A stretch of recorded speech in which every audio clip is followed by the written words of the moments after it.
This week decided to warm up a little bit, especially compared to last week. So stay tuned to find out what fragrances I chose to wear.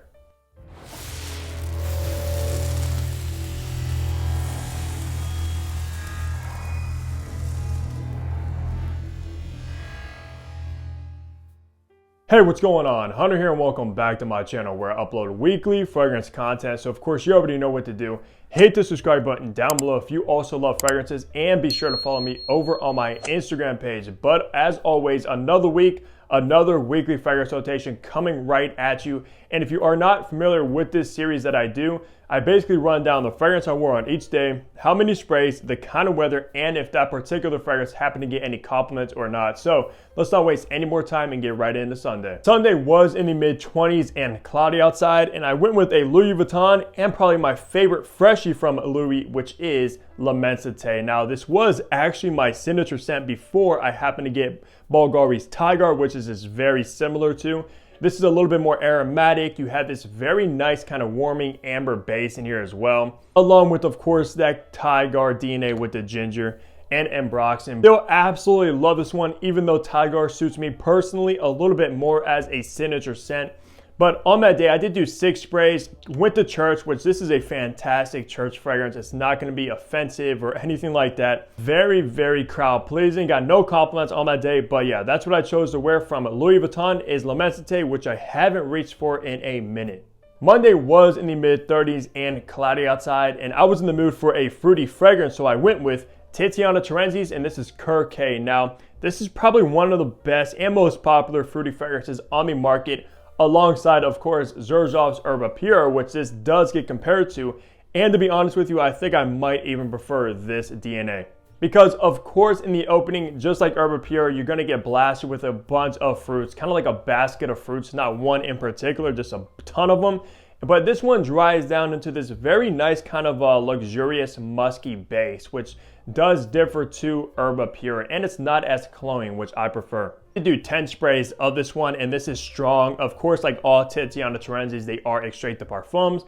I did get a compliment from my coworker. She said that it smells good, but I've worn better. So obviously I've worn better fragrances than this. This is not the best fragrance in my collection, but if you do like fruity fragrances, you're looking for something maybe in the niche realm, definitely recommend checking out Cœur K. Tuesday was in the low 40s and cloudy outside, and I went with a clone from Dua. This is Fierce Attar, which is, of course, cloning Abercrombie & Fitch's Fierce, but it's actually cloning the original formulation from years and years ago. And this happens to be their extrait version because they have an original Fierce clone and then they have the extrait, and this stuff is absolutely beast mode.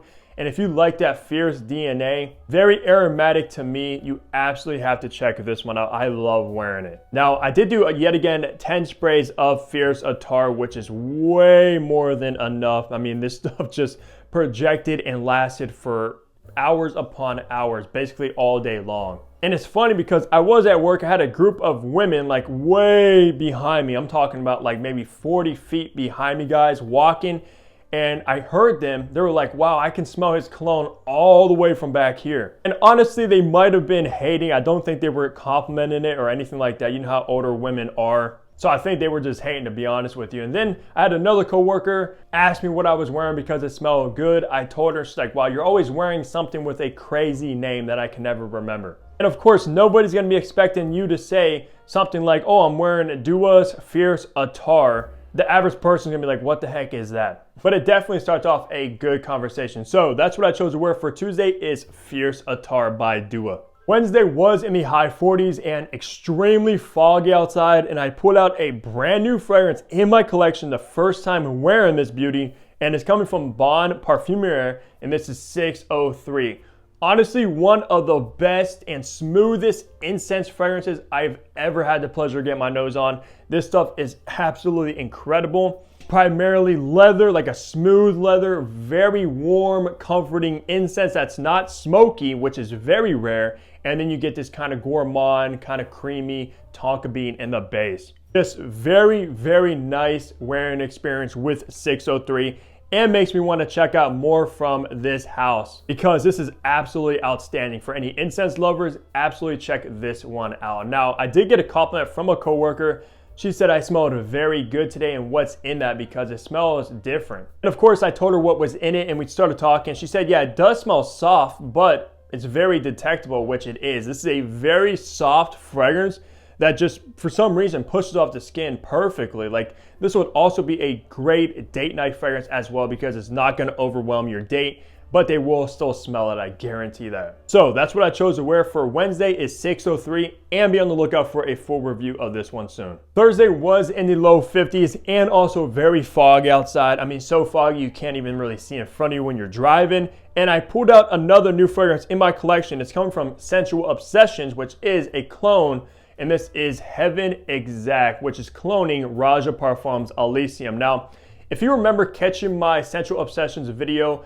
reviewing 3 Roja clones by them maybe a year or so ago, they did send out Heaven, not the exact Heaven, and I wasn't really impressed with it. It didn't remind me of Elysium, and I always thought Elysium was very hard to clone because no clones that I've tried actually nailed it besides this one, guys. Kevin over at Sensual Obsessions knocked it out of the park cloning Elysium. Like I always say, Elysium's a very, very complex freshie, probably one of the most complex freshies, at least in my collection. It's always changing and has this kind of very magical nuance to it, which this one actually gets it down perfectly. A very authentic, juicy grapefruit in the opening. Of course, you get that earthy vetiver that Elysium is known for with that signature kind of salty ambergris base, and you get it all within this cologne. I am highly impressed with what he did over there. And the performance is even better than Elysium Parfum Cologne. I can't talk much on the original Elysium Parfum, but when it comes to the Parfum Cologne and you want performance, definitely go for this. Now, I did do 10 sprays of Heaven Exact. Got no compliments on that day, but wow, I was just in a very nice Elysium scent bubble throughout the entire day. So that's what I chose to wear for Thursday is Sensual Obsessions Heaven Exact. Friday was in the low 60s and cloudy outside. Like I said, it's been warming up here for this week at least. And I went with a niche fragrance I haven't reached for in a while. It's coming from Fragrance Du Bois. This is New York Intense.